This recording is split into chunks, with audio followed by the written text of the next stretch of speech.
প্ৰকল্পৰ শুভাৰম্ভৰ সম্পৰ্কত এই গাঁওসভা লিডুৰ এগৰাকী স্থানীয় বাসিন্দা হিচাপে আমি এই গোটেই বিষয়বস্তুটোৰ সম্পৰ্কত যদি কওঁ যথেষ্ট কথা আছে, কিন্তু আমি অনুভৱ কৰোঁ 1980-82 চনৰ পৰা কয়লাৰ মুক্ত খনন প্ৰকল্প এই অঞ্চলত আৰম্ভ হৈছে। বিভিন্ন প্ৰকল্পৰ জৰিয়তে এটা কয়লাৰ মুক্ত খনন অভিশাপ আদি আৰ্থিকভাৱে ইতিমধ্যে দুইটা দিশৰ ওপৰত সংযোজিত কৰি ইয়াত যিটো অলপ আগতে অমিত বৰঠাকুৰ ডাঙৰীয়াই প্ৰকাশ কৰি গৈছে, তাত উল্লেখ কৰা হৈছে ধনাত্মক আৰু ঋণাত্মকৰ কথা। আমি আৰু কয়লাৰ অন্তঃখনন পদ্ধতি এটা সময়ত ব্ৰিটিছৰ আমোলত কয়লাৰ অন্তঃখনন পদ্ধতিৰে কয়লাৰ খনন আৰম্ভ হৈছিল। এটা দীৰ্ঘদীয়া পৰিক্ৰমা আৰু পৰৱৰ্তী পৰ্যায়ত এই কয়লাৰ খনন প্ৰক্ৰিয়া মুক্ত খনন পদ্ধতিলৈ আৰম্ভ হ'ল। আৰু এটা সময়ত লাচিত কয়লা খনিত হোৱা এটা খনি দুৰ্ঘটনাৰ পাছত যিটো অন্তঃখনন পদ্ধতিৰে যিটো কয়লাৰ খনন আৰম্ভ হৈছিল, সেই প্ৰক্ৰিয়াটো বন্ধ হ'ল আৰু সম্পূৰ্ণ ৰূপত মুক্ত খনন পদ্ধতিৰে কয়লাৰ খনন আৰম্ভ হ'ল। আৰু এই মুক্ত খনন পদ্ধতিৰে পানী পাৰ্শ্বিকতাৰ ক্ষেত্ৰত কেনেধৰণৰ প্ৰভাৱ পেলায় ইয়াৰ বাসিন্দাসকলে জানে, জলবায়ুৰ ক্ষেত্ৰত কেনে প্ৰভাৱ পেলায়, সেউজ বননীকৰণ কেনেধৰণে ধ্বংস হয় সেই সকলো কথা জানে। কিন্তু ইয়াৰ পাছতো উদ্যোগ লাগিবই। উদ্যোগীকৰণৰ জৰিয়তে স্থানীয় নিবনুৱাৰ সমস্যা, এটা অঞ্চলৰ আন্তঃগাঁথনি, এটা অঞ্চলৰ ভৱিষ্যত সকলো দিশ নিৰ্ভৰশীল। এই গতিকে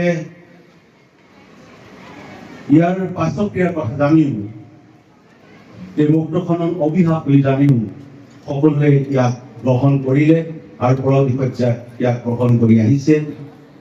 কিন্তু এটা কথা উল্লেখ কৰিব বিচাৰোঁ, এফালে এই অঞ্চলটোত প্ৰকৃতিয়ে যি অমূল্য সম্পদ দিছে, কয়লাৰ যি অমূল্য সম্পদ, এফালে আমি প্ৰাকৃতিক সম্পদৰে চহকী। কিন্তু ইয়াৰ বিপৰীতে ইয়াত যিসমূহ কয়লা খনি প্ৰকল্প আৰম্ভ হয়, মুক্ত কয়লা খনন প্ৰকল্প আৰম্ভ হয়, এই মুক্ত কয়লা খনন প্ৰকল্পসমূহে আচলতে যিখিনি সা সুবিধা দিব লাগে, ইয়াত যিসমূহ মাইনিং কোম্পানীত কৰ্মৰত হয়, নিয়োজিত হয়, যিখিনি শ্ৰম আইন অনুযায়ী যিখিনি সা সুবিধা দিব লাগে, সেই সা সুবিধাখিনিৰ পৰা কিন্তু বঞ্চিত হয়।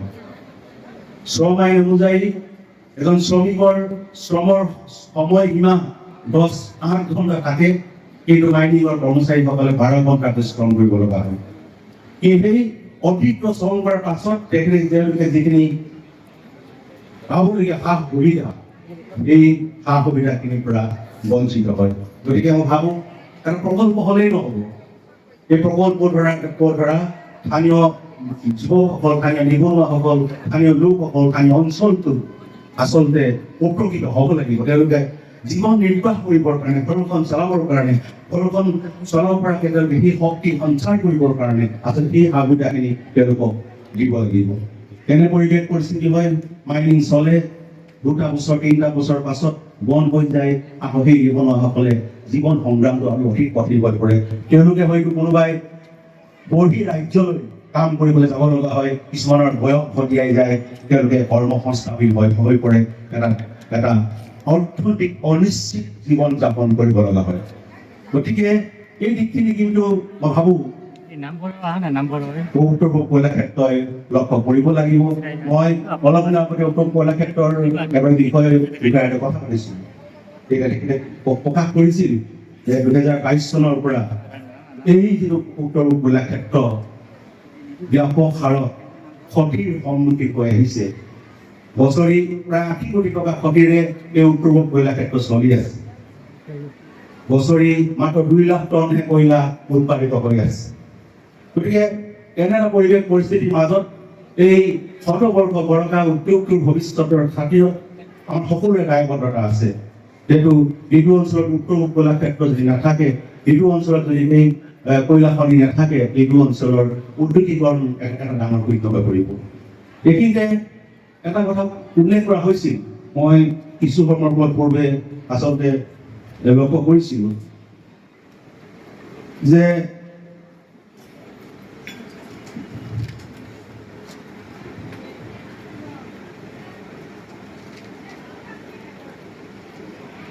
মই কেইবাটাও বিষয় ইয়াৰ উল্লেখ কৰিব বিচাৰিছোঁ। ইয়াত কোৱা হৈছে যে দ্বিতীয় পৰ্যায়ৰ উদ্যোগৰ স্থাপন আৰু বিকাশৰ জৰিয়তে পৰীক্ষণ নিবনুৱা সংস্থাপিত কৰাৰ কথা কোৱা হৈছে। মই এই উত্তৰ কয়লা ক্ষেত্ৰৰ যি কয়লা উৎপাদিত হৈ আহিছে ইয়াৰ দ্বিতীয় পৰ্যায়ৰ কেনেধৰণৰ উদ্যোগটো স্থাপন হৈছে এই কথাটা নিশ্চিতভাৱে আমাৰ জনাৰ অধিকাৰ আছে। আমি জানো যে ইয়াত কিছুমান ক্ষুদ্ৰ উদ্যোগ স্থাপনৰ সা সুবিধা গ্ৰহণ কৰি কাম কৰি সুফল উদ্যোগ চলাই আছে বা সুফল উদ্যোগ চলি আছে। কিন্তু ইয়াৰ বিকল্প হৈছে দ্বিতীয় পৰ্যায়ৰ কেনেধৰণৰ উদ্যোগ এই বিগত যদি আমি শতবৰ্ষ চৰকাৰে উদ্যোগটোৰ জৰিয়তে কেনেধৰণৰ দ্বিতীয় পৰ্যায়ৰ উদ্যোগ গঢ় লৈ উঠিছে এইখিনি কিন্তু কথা আমাৰ জনাৰ নিশ্চয় অধিকাৰ আছে। আৰু এটা কথা মই উল্লেখ কৰিব বিচাৰিছোঁ, আচলতে কয়লা যেতিয়া উৎপাদন কৰা হয় এই কয়লা উৎপাদন কৰাৰ কৰি এটা নিৰ্দিষ্ট স্থানত এই কয়লা জমা কৰা হয়। ইয়াৰ বিজ্ঞানসন্মত ব্যৱস্থাটো কি? আচলতে কয়লা উৎপাদন কৰাৰ পাছত মাটি সংস্পৰ্শিত কৰি জমা ৰখাটো বিজ্ঞানসন্মত হয়নে নহয় এই কথাষাৰ নিশ্চিতভাৱে উত্তৰ কয়লা ক্ষেত্ৰৰ বিষয়ববীয়াসকলে আমাক অৱগত কৰিব। আৰু আমি সকলোৱে জানো কয়লা উৎপাদন কৰাৰ লগে লগে প্ৰদূষিত পানী উল্লেখ কৰা হৈছে। এই প্ৰদূষিত পানী খনি অঞ্চলৰ পৰা আমাৰ অন্যান্য অঞ্চললৈ সৰবৰাহ হৈ আহে। এই যি পানী প্ৰদূষিত পানী ইয়াক সংকুচিত কৰাৰ কাৰণে কেনেধৰণৰ ব্যৱস্থা গ্ৰহণ কৰা হয় নে কাগজে কলমতে সীমাবদ্ধ হৈ আছে, যাৰ কাৰণে এইটো অঞ্চলত ইয়াৰ কৃষিভূমিৰ পৰা আৰম্ভ কৰি ইয়াৰ যিটো পাৰিপাৰ্শ্বিকতাৰ ক্ষেত্ৰত বিভিন্ন সময়ত ইয়াৰ সমস্যাৰ সৃষ্টি হৈ আহিছে।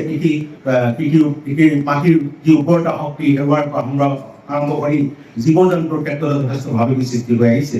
গতিকে এই বিষয় বস্তুটো মই ভাবোঁ নিশ্চিতভাৱে আমাক স্পষ্টীকৰণ কৰিব।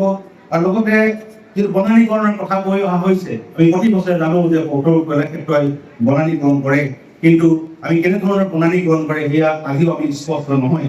এই কথাটো আমি অকণমান স্পষ্ট কৰি দিবলৈ উল্লেখ কৰিছোঁ। ইয়াত কোৱা হৈছে যে অসমৰ কেইবাখনো চিকিৎসা মহাবিদ্যালয় চিকিৎসালয় যথেষ্ট পৰিৱৰ্তন তেওঁলোকে কৰিব বিচাৰিছে, আন্তঃগাঁথনি উন্নয়ন কৰিছে। কিন্তু দুৰ্ভাগ্যজনক কথা, কিন্তু থানত উদ্যোগটো আছে, যিটো থানত কয়লাৰ বৃহৎ ভাণ্ডাৰ আছে, যিটো থানৰ পৰা উৎপাদিত কয়লাৰ জৰিয়তে ভাৰতৰ অৰ্থনৈতিক ক্ষেত্ৰত এটা বিশিষ্ট ভূমিকা হৈছে, অসমৰ ৰাজ্যিক অৰ্থনীতিত এটা বিশিষ্ট ভূমিকা হৈছে, সেই অঞ্চলটোত থকা কিন্তু মাৰ্গিৰিয়া কেন্দ্ৰীয় চিকিৎসালয়খনৰ এটা ভয়াৱহ অৱস্থা। এই অঞ্চলটোৰ স্বাস্থ্য খণ্ডৰ ক্ষেত্ৰত উত্তৰ কয়লা ক্ষেত্ৰই কেনেধৰণৰ ভূমিকা গ্ৰহণ কৰিছে এইখিনি কিন্তু আমাৰ ৰাইজৰ জনাৰ প্ৰয়োজনীয়তা আছে। এতিয়াও আমি চাওঁ এই ইটো অঞ্চলতে এখন বিশ্বনাথযুক্ত চিকিৎসালয় নাই, কিন্তু সঠিক শতকৰা ভৰসা অইল ইণ্ডিয়া উদ্যোগটোৱে এতিয়াও এখন বিশ্বনাথযুক্ত চিকিৎসালয় বনাবলৈ নিৰ্ব অঞ্চলত চেষ্টাই নকৰিলে। গতিকে উৎপাদিত এবাৰ ঠিকেই হৈছে, কেন্দ্ৰীয় চৰকাৰ লাভৱান হৈছে, ৰাজ্য চৰকাৰ লাভৱান হৈছে, অইল ইণ্ডিয়া লিমিটেড। কিন্তু ইয়াৰ বিপৰীতে কিন্তু এই অঞ্চলটোত আজিও এখন বিশ্বনাথযুক্ত চিকিৎসালয় নথকাটো কিমান দুখৰ কথা, কিমান পৰিতাপৰ কথা নিশ্চিতভাৱে এটা চিন্তনীয় বিষয়। ইয়াৰ কিয় নহ'ল, কি কাৰণে নাই হোৱা, ইয়াৰ এই কথা নিশ্চিতভাৱে ক'ব লাগিব। তেওঁলোকে বাৰম্বাৰ কৈছে সামাজিক দায়বদ্ধতাৰ জৰিয়তে আমি কাম কৰি আহিছোঁ, সামাজিক দায়বদ্ধতাৰে আমি বহু আঁচনি ৰূপায়ণ কৰিছোঁ, নিশ্চিতভাৱে কৰিছে, নিশ্চিতভাৱে সামাজিক দায়বদ্ধতাৰে বহু কাম কৰিছে, নকৰা বুলি মই নকওঁ। এটা প্ৰধানমন্ত্ৰী খনিজ ক্ষেত্ৰ সাধাৰণ যোজনা আঁচনিৰ জৰিয়তে বিভিন্ন ধৰণৰ আঁচনি ৰূপায়ণ কৰা হৈছে, নিশ্চিতভাৱে ভাল কথা। মই যিটো শাখা সাহিত্যৰ সম্পাদক, সেইটো প্ৰধানমন্ত্ৰী খনিজ ক্ষেত্ৰ সাধাৰণ যোজনা আঁচনিৰ জৰিয়তে 25 লক্ষ টকা নিৰ্মাণ হৈছে, নিশ্চিতভাৱে তাক মই আদৰণি জনাইছোঁ। কিন্তু ইয়াৰ ওপৰঞ্চি আচলতে যদি আমি চাওঁ সুদীৰ্ঘ এটা দীঘলীয়া পৰিক্ৰমা, ইয়াৰ পৰা কোটি টকা কেন্দ্ৰীয় চৰকাৰ ৰাজহ পালে, কেন্দ্ৰীয় চৰকাৰে ইয়াৰ পৰা কয়লা লৈ গ'ল বা ইয়াৰ পৰা কয়লা সৰবৰাহ কৰা হ'ল, কিন্তু এইটো অঞ্চলতে এখন স্বাস্থ্য কেন্দ্ৰ, এখন বিশ্বনাথযুক্ত চিকিৎসালয় নিৰ্মাণ নোহোৱাটো কিমান দুখৰ আৰু পৰিতাপৰ কথা, এই নিশ্চিতভাৱে উত্তৰ কয়লা ক্ষেত্ৰই চিন্তা কৰিব লাগিব। উদ্যোগটোৰ যি নতুন প্ৰকল্পৰ কথা কোৱা হৈছে, আমাৰ সম্পূৰ্ণ সহমত আছে। উদ্যোগীকৰণ আমাক লাগিবই, উদ্যোগীকৰণ হ'ব লাগিবই। যেনেকৈ অধিগ্ৰহণ নহ'লে এইটো অঞ্চলত নিবনুৱাই চেন্নাই মুম্বাই আদি বিভিন্ন অঞ্চলত গৈ নিজৰ কৰ্মসংস্থাপনৰ কাৰণে যাব লগা পৰিৱেশ পৰিস্থিতি হৈছে। স্থানীয় কিমান মানুহৰ জীৱন সংসাৰৰ কাৰণে ভাবুকি আহিছে আমি সকলোৱে জানো। ইয়াৰ সমান্তৰালভাৱে কিন্তু এই অঞ্চলটোৰ প্ৰকৃত উন্নয়নৰ কাৰণে চিন্তা চৰ্চা কৰিব লাগিব। এতিয়া এনেধৰণৰ পৰিস্থিতি আছে যে উত্তৰ কয়লা ক্ষেত্ৰত যদি আমি কিবা বিষয়বস্তুৰ ওপৰত আবেদন দিওঁ, তেওঁলোকে ঠাইতে ব্যৱস্থা গ্ৰহণ কৰাৰ সিদ্ধান্ত গ্ৰহণ কৰাৰ কোনো তেওঁলোকৰ ক্ষমতা নাই। অথচ এইটো অঞ্চলৰ উৎপাদন হৈছে, এইটো অঞ্চলৰ কয়লা, এইটো অঞ্চলৰ এটা আন্তঃগাঁথনি উন্নয়নৰ কাৰণে, এইটো অঞ্চলৰ সামাজিক দায়বদ্ধ কাম কৰিবৰ কাৰণে কিন্তু এখন যদি আবেদন দিয়া হয়, ইয়াৰ অনুমোদন জনাবৰ কাৰণে উত্তৰ কয়লা ক্ষেত্ৰৰ এই মাৰ্জিনা মেনেজমেণ্টৰ কোনো ধৰণৰ ক্ষমতা নথকাটো কিন্তু অত্যন্ত পৰিতাপৰ বিষয়। যদি সিদ্ধান্ত মুম্বাই ল'ব লাগে, সিদ্ধান্ত কলিকতাই ল'ব লাগে, তেতিয়াহ'লে ইয়াত উৎপাদন কৰাৰ যে ব্যৱস্থা, সেই ব্যৱস্থাটোকে আচলতে অত্যন্ত এইটো অঞ্চলৰ উন্নয়নৰ কাৰণে ডাঙৰ প্ৰশ্ন, ডাঙৰ কথা। আমি কিছু কথা নিশ্চিতভাৱে জানিব বিচাৰিম যে এই যিটো প্ৰকল্প আৰম্ভ হৈছে, এই প্ৰকল্প আৰম্ভ কৰাৰ কথা ভবা হৈছে, এই স্থানীয় নিবনুৱাসকলৰ নিযুক্তিৰ ক্ষেত্ৰত বা স্থানীয় নিবনুৱাসকলে যি শ্ৰম আইন অনুযায়ী পাবলগীয়া সা-সুবিধাখিনিৰ ক্ষেত্ৰত কেনেধৰণৰ কলীয়া ব্যৱস্থা গ্ৰহণ কৰে বা শ্ৰম আইন যদি ভংগ কৰা হয়, সেই ক্ষেত্ৰত কেনেধৰণৰ ব্যৱস্থা সংশ্লিষ্ট মাইনিং কোম্পানীৰ বিৰুদ্ধে বা সংশ্লিষ্ট কোম্পানীৰ বিৰুদ্ধে ব্যৱস্থা গ্ৰহণ কৰা হ'ব, এই সকলো বিষয়ৰ ওপৰত নিশ্চিতভাৱে আমি জনাৰ প্ৰয়োজনীয়তা আছে। মই আচলতে ভাবিছিলোঁ যে ৰাইজৰ পৰা কথা শুনি কলীয়া মেনেজমেণ্টৰ পৰা কিছু কথা শুনি ওপৰত বহি থকা যিসকলে কমিটি আচলতে কৰি দিয়া হৈছে, সেইসকলৰ কথা বহুত জানিম, তাৰপিছতে মন্তব্য আগবঢ়াম। কিন্তু আগতীয়াকৈ আমাক সকলোৱে সুযোগ দিয়াৰ বাবে সভানেত্ৰী ধন্যবাদ জ্ঞাপন কৰিছোঁ। পুনৰ কৈছোঁ, উদ্যোগীকৰণ লাগিবই, কিন্তু উদ্যোগীকৰণৰ নামত স্থানীয় ৰাইজক গ্ৰাম ভৱন দিয়া ব্যৱস্থাটো স্থানীয় ৰাইজক সাধাৰণ এটা লজেন গুটি খুৱাইও আমাক যদি ভাবিছে সন্তুষ্ট কৰি ৰাখি ইয়াক নিশ্চিতভাৱে পৰিতাপৰ বিষয়। আমি আশা ৰাখিছোঁ এই নিব অঞ্চলটোৰ ভৱিষ্যতৰ ছাত্ৰ এই উত্তৰ কয়লা ক্ষেত্ৰত ব্যৱস্থা গ্ৰহণ কৰিব, অতি শীঘ্ৰে এইটো অঞ্চলৰ যিখিনি প্ৰয়োজনীয়তা আছে সেই প্ৰয়োজনীয়তাখিনি সমাধান কৰিবৰ কাৰণে চেষ্টা কৰিব। এইখিনি কথা কৈ মই আৰম্ভণিতে মোৰ মন্তব্য আগবঢ়াইছোঁ। পৰৱৰ্তী পৰ্যায়ত নিশ্চিতভাৱে খবৰ কম। ধন্যবাদ। Any Times 24/7. Your news, your voice.